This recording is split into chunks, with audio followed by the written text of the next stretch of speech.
Parece estranha, embora muito familiar a história que vou contar. Não espere nem solicito crédito. Na verdade, seria louco de esperá-la. Um caso em que meus próprios sentimentos rejeitam o próprio testemunho. Contudo, louco não sou. E com toda certeza não estou sem ela. Mas amanhã morrerei. E hoje, quero aliviar minha alma. Meu imediato propósito é apresentar um mundo plena, sucintamente e sem comentários. Uma série de simples acontecimentos domésticos, pelas quais as consequências me aterrorizaram, me torturaram e me aniquilaram. Entretanto, não tentarei explicá-los.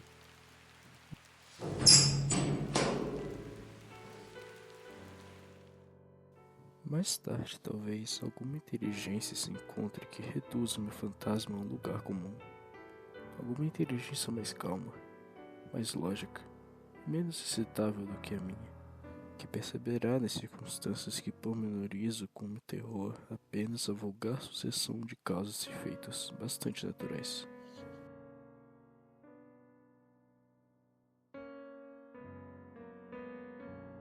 Salientei-me desde a infância pela docilidade e humanidade de meu caráter. Minha ternura de coração era mesmo tão notável que fazia de mim motivo de troça dos meus companheiros. Gostava de modo especial de animais, e meus pais permitiam que eu possuísse grande variedade de bichos favoritos. Gastava com eles a maior parte do meu tempo, e nunca me sentia tão feliz quando, como lhes dava comida, e os acariciava. Casei-me ainda moço, e tive a felicidade de encontrar em minha mulher um caráter adequado ao meu. Observando minhas predileções pelos animais domésticos, não perdi a ela a oportunidade de procurar as das espécies mais agradáveis. Tínhamos pássaros, peixes dourados, um lindo cão, coelhos, um macaquinho e um gato. Esse último era um belo animal, notavelmente grande, todo preto e de uma sagacidade de espantar. Ao falar da inteligência dele, mulher que no íntimo não tinha nem um pouco de superstição, fazia frequentes alusões à antiga crença popular que olhava todos os gatos pretos como feiticeiras disfarçadas. Não que ela me mostrasse, jamais seria preocupação a respeito desse ponto. E eu só menciono isso, afinal, pelo simples fato de justamente agora ter me vindo a lembrança. Pluto era meu companheiro preferido. Só eu lhe dava de comer e ele me acompanhava por toda a parte da casa. Nossa amizade durou, desta maneira, muitos anos, nos quais meu temperamento geral e meu caráter tinham sofrido uma radical alteração para pior. Tornava-me dia a dia mais irritável, mais descuidoso dos sentimentos alheios. Permiti-me mesmo usar uma linguagem brutal contra minha mulher. Por fim, cheguei a usar de violência corporal. Meus bichos sem dúvida tiveram que sofrer essa mudança do meu caráter. Não somente descuidei-me deles, como os maltratava, mas quanto a Plutão, tinha com ele uma suficiente consideração que me impedia de maltratá-lo. Ao passo que não tinha escrúpulos em maltratar os coelhos, o macaco, ou mesmo o cachorro, quando por acaso o afeto se atravessasse em meu caminho. Até mesmo Pluto começou a experimentar no meu mau temperamento.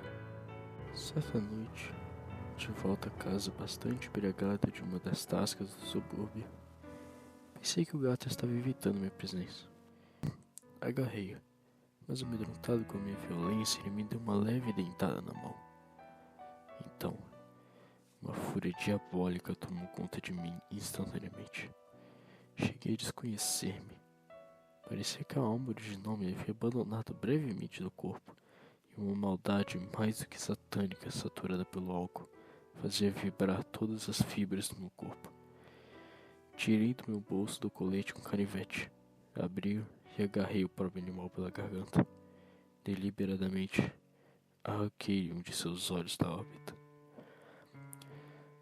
Coro e tenho calafrios ao ter que relembrar essa condenável atrocidade.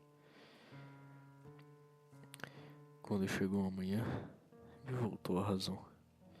Quando com o sono desfiz os fumos da noite de festejo, e enfim experimentei uma sensação meio de horror, meio de remorso pelo crime que cometi. Mas era, quando muito, uma sensação fraca e equívoca, e a alma permanecia insensível. De novo mergulhei-me em excessos e logo afoguei no vinho toda a lembrança do meu ato. Enquanto isso, o gato pouco a pouco foi sarando do incidente causado por mim. A órbita do olho arrancado tinha de fato uma horrível aparência, mas ele parecia não sofrer mais nenhuma dor. Andava pela casa como de costume, mas como era de se esperar, ainda fugia com extremo terror com a minha aproximação. Ainda me restava bastante do meu antigo coração para que me magoasse. A princípio, aquela evidente aversão por parte de uma criatura que tinha sido outrora tão amada por mim. Mas esse sentimento em breve deu lugar à irritação. Então apareceu como para minha queda fatal e decisiva, o espírito da perversidade. Desse espírito não cuida a filosofia. Entretanto, tenho menos certeza da existência de minha alma do que de ser essa perversidade. O espírito de perversidade, eu repito, veio a me causar minha derrocada final. Certa manhã, a sangue frio, enrolei-o sem o pescoço e enforquei-o no ramo de uma árvore. Enforquei-o, com as lágrimas jorrando-me dos olhos e com o mais amargo remorso no coração. Enforquei-o porque sabia que ele me tinha amado, porque sentia que ele não me tinha dado razão para ofendê-lo. Enforquei-o porque sabia que assim estava fazendo. Estava cometendo pecado, um pecado mortal. Queria pôr em perigo a minha alma imortal, colocando-a, se for possível, mais fora do alcance da infinita misericórdia do mais misericordioso e terrível Deus.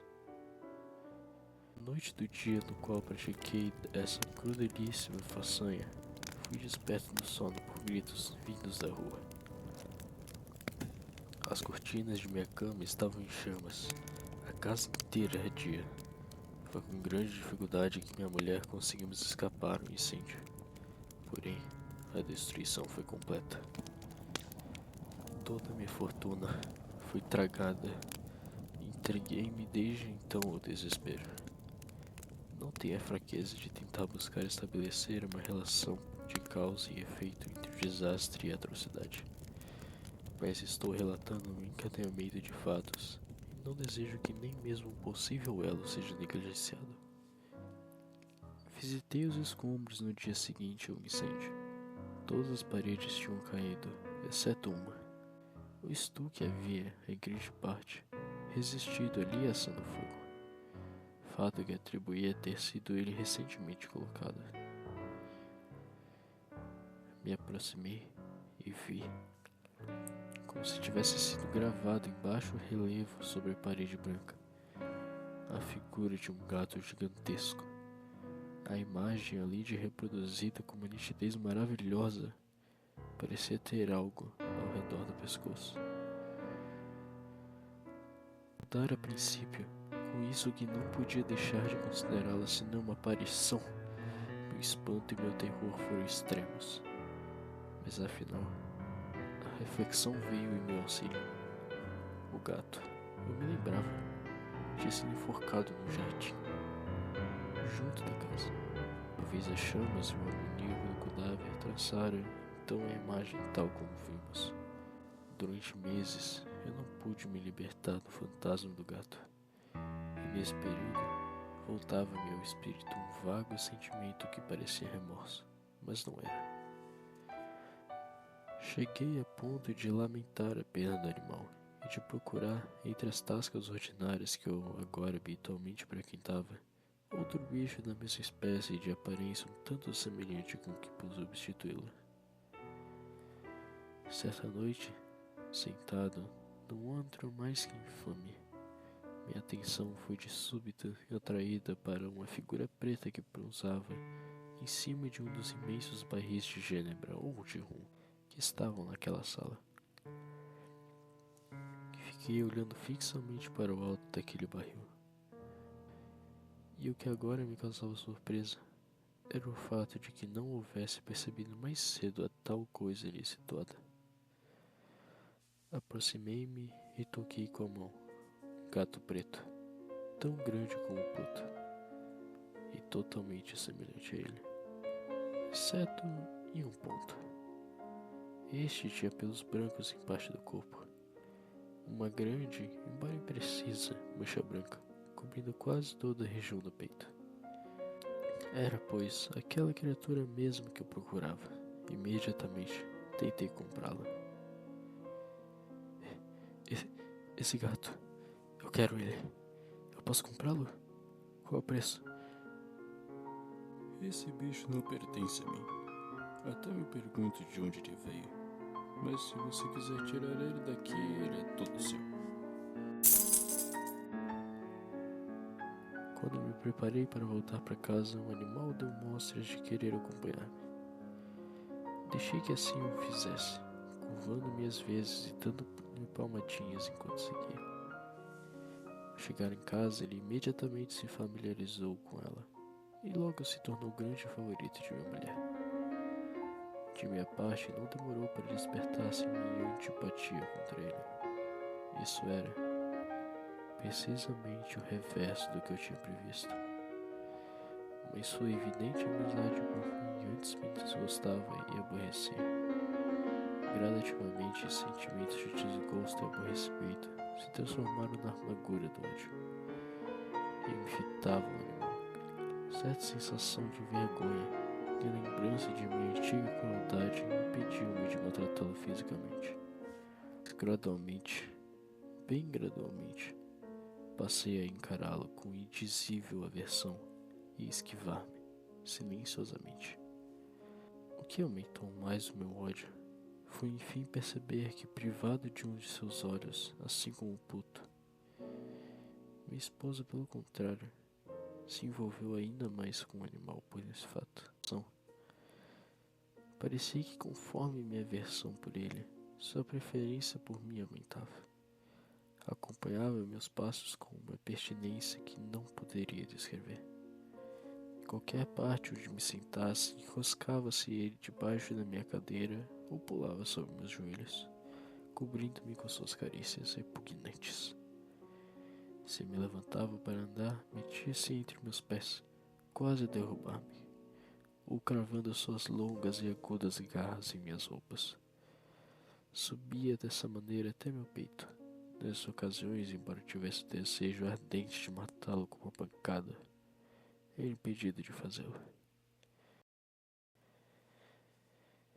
A imagem de uma forca.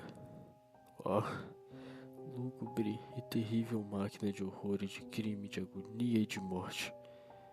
Então, eu era em verdade um desgraçado, mais desgraçado que a própria desgraça humana, e um bronco animal cujo companheiro tinha com desprezo destruído.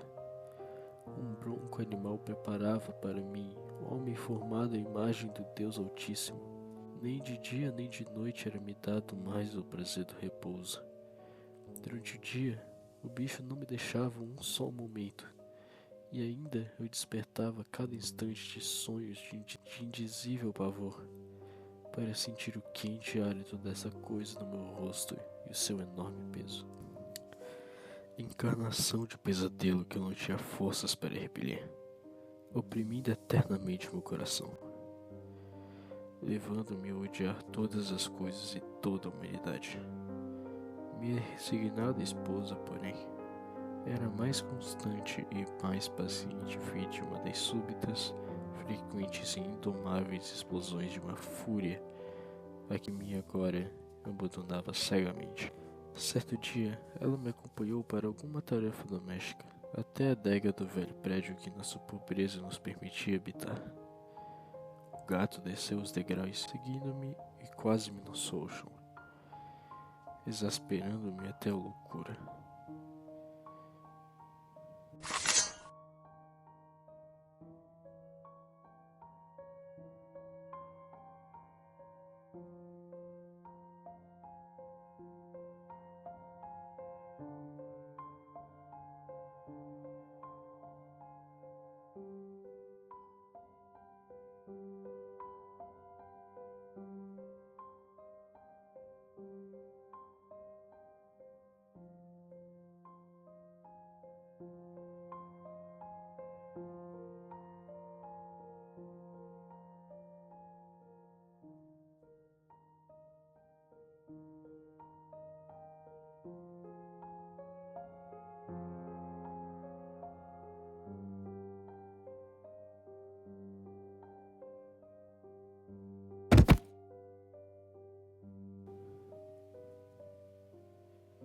Executado tão horrendo crime.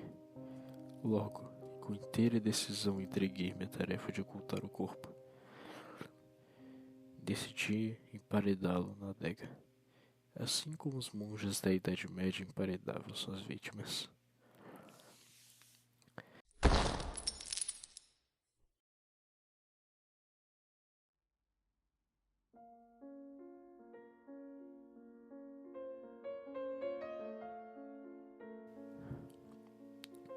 Aqui pelo menos meu trabalho não foi em vão. Agora, onde está aquele animal? Não parece estar aqui. Deve ter se apavorado com a minha violência e fugindo com a intenção de me evitar. É impossível descrever ou imaginar a profunda e abençoada sensação de alívio que a ausência da detestada criatura causava no meu íntimo.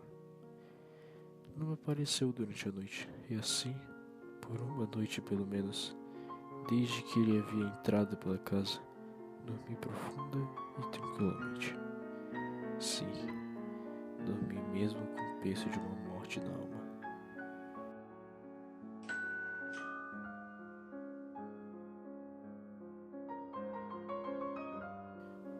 Bom dia, como posso ajudar? Bom dia, senhor. Viemos aqui para uma última investigação da moradia. Queremos ter a certeza de que vasculhamos todos os lugares possíveis para fechar o caso. Mas é claro, pode entrar.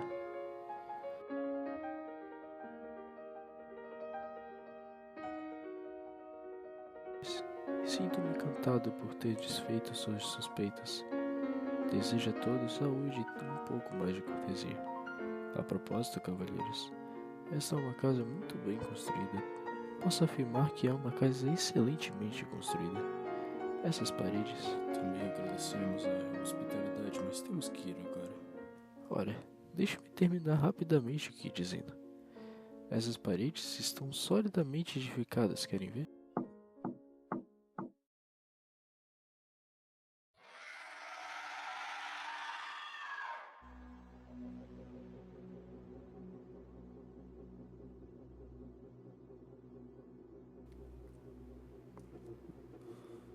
Senhor, não saia daqui. Nós vamos investigar isso.